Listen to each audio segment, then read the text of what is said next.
दोस्तों आज अपना 3 टॉप 2 बेस का मिनी पिकअप डीजे सेटअप दीपक भैया आए हैं बिहार नवादा से।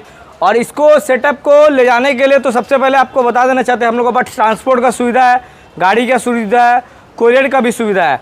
और दीपक भैया आया है यहाँ पे 15 इंची का 500 vote speaker, 4V Twitter 4V network board, ऐसा आपको 1 2 3 टॉप हो गया।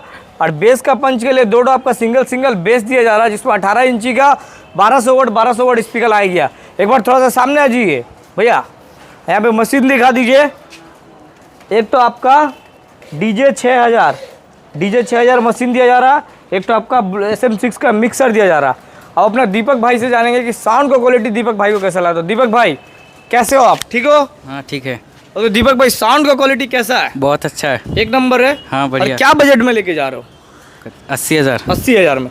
तो भैया 80,000 में देख लीजिए 3 टॉप 2 बेस का पूरा डीजे सेटअप मिल रहा है। अगर आप लोग को भी अगर ऐसा कोई सेटअप लेना तो जल्द से जल्द विजिट करिए सारा साउंड प्रोडक्शन में।